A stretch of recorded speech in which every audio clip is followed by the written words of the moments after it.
Hello friends, my self Gaurav Rajwade and मैं आपका स्वागत करता हूँ हमारे क्लासेस में, दैट इज़ व्हाट सो हम एजुअल में। आज देखो हम क्या लिख के आए, अरिथमेटिक प्रोग्रेशन का third lecture, nth term of an AP. अब हमें nth टर्म निकालनी है, मीन्स व्हाट, पहले समझ लेते हैं। 2, 6, 10, 14 ये एक सीक्वेंस है एंड ये अरिथमेटिक प्रोग्रेशन में है क्या? तो देखो यार, 4 का डिफरेंस है, 4 का डिफरेंस है, 4 का डिफरेंस है। सो डिफरेंस क्या है? कांस्टेंट है। So definitely we can comment कि बाबा given sequence is in arithmetic progression, क्योंकि डिफरेंस कांस्टेंट है। ये तो हमने लास्ट लेक्चर में माइंडसेट कर दिया था। This is what our first term, so मैंने T1 बोल दिया। This is what our second term, T2, T3, T4, T5, T6। अब मुझे पूछा कि बाबा 100 टर्म T100 क्या होगी इस सीक्वेंस की, तो मैं ऐसे एक एक लिखते बैठूं, next 26, then 30, then 34, then 38, then 42, ऐसे 100 तक काउंट करते बैठूंगा क्या? सो डेफिनेटली नो, अदरवाइज इसमें ही 2 घंटे निकल जाएंगे ना क्लास। इसमें लॉजिक क्या डेवलप होगा? कुछ नहीं। सो हमें ऐसा नहीं करना है।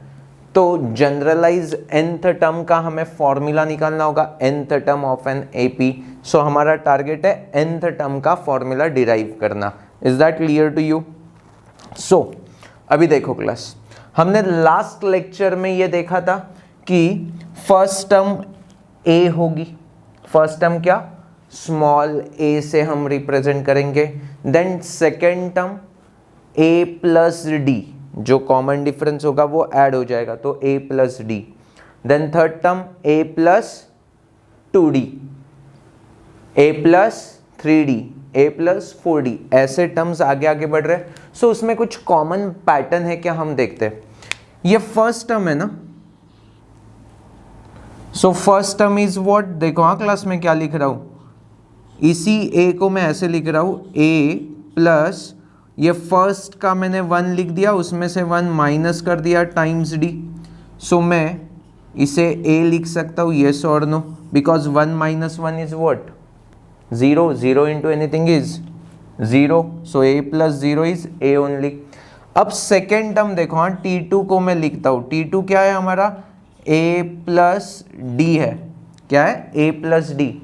बट मुझे 2 के टर्म में लिखना है ना, मुझे जनरलाइज बनाना है, तो मुझे 2 के टर्म में लिखना है, तो मैं क्या करूंगा, a प्लस, यहाँ पे देखो फर्स्ट था तो यहाँ पे 1 लिखा था, तो यहाँ पे क्या है, सेकेंड टर्म है, तो 2 माइनस 1 टाइम्स डी।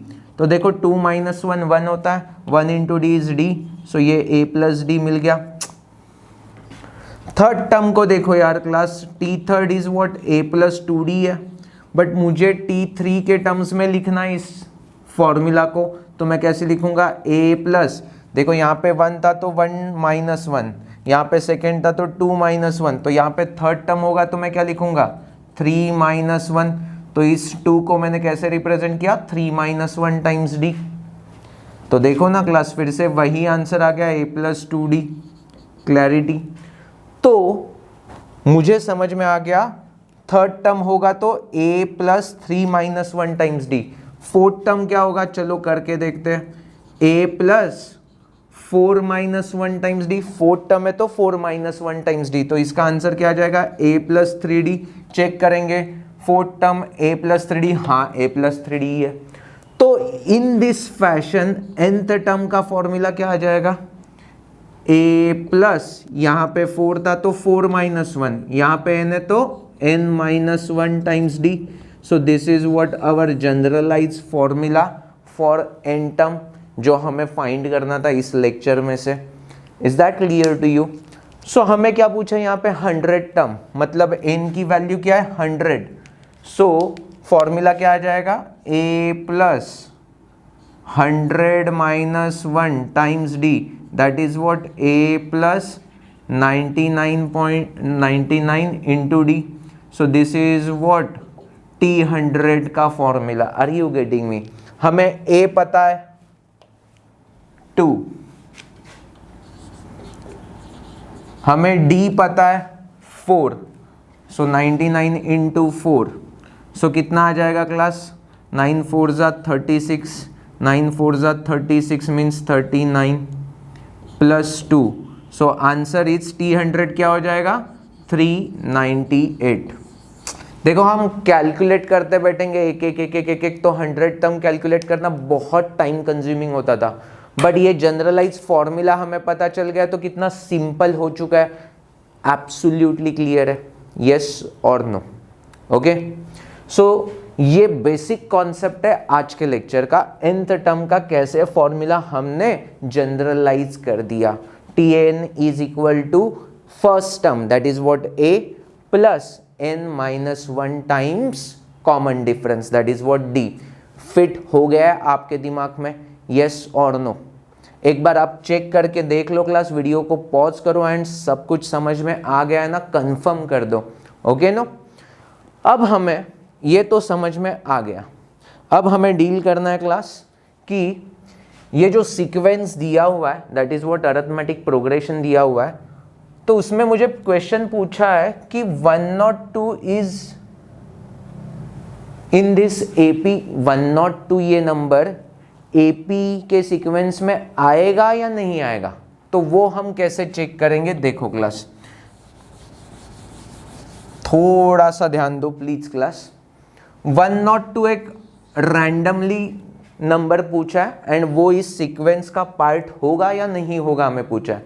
अगर होगा तो वो कुछ तो टर्म होगी, मे बी 5th टर्म होगी या 10th टर्म होगी या 15th टर्म होगी, तो टर्म तो होगी ना वो, तो मुझे पता नहीं है कौन सी टर्म है ये, तो मैंने इसको एज्यूम कर दिया Tn इज इक्वल टू 102, ऐसे मैंने एज्यूम कर लिया। अब वो n की वैल्यू मुझे फाइंड करनी है, तो चेक करते हैं क्लास कैसे करेंगे। Tn का अभी हमने फॉर्मूला क्या देखा, a plus n-1 times d। Tn की वैल्यू हमने क्या एज्यूम कर ली है 102, a की वैल्यू क्या है, a की वैल्यू है 2 plus n-1 times common difference यहाँ पे कितना था 4। Is that clear to you? ये 2 यहाँ पे आ गया तो 100 हो गया, n-1 टाइम्स 4, ये 4 अपॉन में आ गया तो n-1 is equal to 25, so n is equal to 26। Clear है क्लास? एब्सोल्युटली क्लियर है, पक्का? ओके, सो n की वैल्यू ये क्या आ गई, इंटीजर वैल्यू आ गई ना, या we can say natural number आई ना, सो डेफिनेटली 102 इस अरिथमेटिक प्रोग्रेशन का एक पार्ट होगा, हिस्सा होगा। Is that clear to you class? तो इसको अगर हम ऐसे ही बढ़ाते जाएंगे तो डेफिनेटली 102 इस सीक्वेंस में, इस अरिथमेटिक प्रोग्रेशन में नंबर कंसीडर होगा। Is that clear to you class? अब सिमिलर फैशन में हमें 213 को चेक करना है क्लास। सिमिलर फैशन, Tn की जगह पे मैं क्या लिखूं 213, सो यहाँ पे क्या आ जाएगा 213, ये 2 माइनस हो जाएगा तो यहाँ पे क्या आ जाएगा 211, सो यहाँ पे क्या आ जाएगा 211 अपॉन 4, 211 अपॉन 4 की वैल्यू फ्रैक्शन में आएगी, यस और नो क्लास? 211 की वैल्यू फ्रैक्शन में आएगी। देखो डिवाइड करके देखेंगे, 4 5 एक बचेगा, 4 2 3 बचेंगे, 4 8 मतलब 52.8 और समथिंग लाइक दैट, ऐसे कुछ तो आंसर आने वाला है, आगे भी आ जाएगा बट पॉइंट में आ रहा है ना। Is equal to n-1, so n is equal to ये 1 यहाँ पे ऐड हो जाएगा तो 53.8 समथिंग लाइक दैट, यस और नो क्लास? ये पॉइंट में आया, सो मीन्स n जो नेचुरल नंबर होना चाहिए था वो अब क्या हो जाएगा पॉइंट में, मतलब क्या है, it's not a natural number, so definitely 213 ये इस अरिथमेटिक प्रोग्रेशन का पार्ट नहीं होगा, बिकॉज हमें n की वैल्यू क्या नेचुरल नहीं मिली है। Is that clear to you? Point में आंसर आया है boss.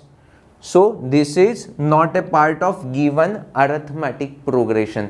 Is that absolutely clear to you class? आपको समझ में आ चुका है?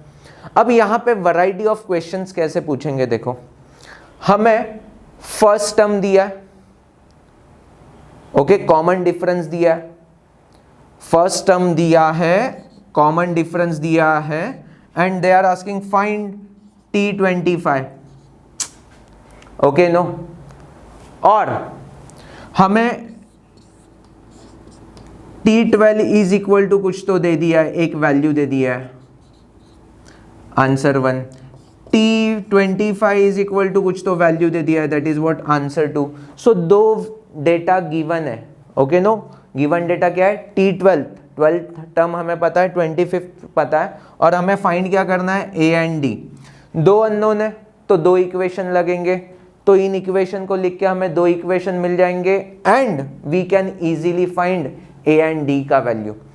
चलो इसके डेमोन्स्ट्रेशन हमें नेक्स्ट लेक्चर में लेना है, बट माइंडसेट तो मेरे ख्याल से मेरे हर एक बच्चों का हो चुका है। मैक्सिमम इशू कहाँ आएगा? ये सर ने क्या बताया, कुछ समझा नहीं। ओके, नेक्स्ट लेक्चर का टारगेट हमारा प्रैक्टिस सेट 3.2 फाइंड करना है, सॉल्व करना है, तो उसमें ऐसे ही टाइप के सारे क्वेश्चंस हैं। बट मेरी रिक्वेस्ट है, अगर आपको ये कॉन्सेप्ट समझ में आ चुकी है तो प्लीज़ प्रैक्टिस सेट 3.2 आप अभी के अभी ट्राई करके देखो। ट्रस्ट मी, मैक्सिमम क्वेश्चंस आप इजीली सॉल्व कर सकते हो, एंड नहीं कर सकते तो कोई इशू नहीं।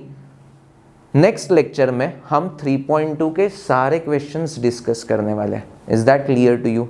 बट खुद को कोई भी सॉल्यूशन आएगा तो उससे हमारा कॉन्फिडेंस बहुत बढ़ जाएगा। मैंने दिखाने के बाद आना अलग बात है, एंड आपको खुद को सॉल्यूशन आ गया तो उससे बहुत ही कॉन्फिडेंस बूस्टअप हो जाता है। Is that clear to you?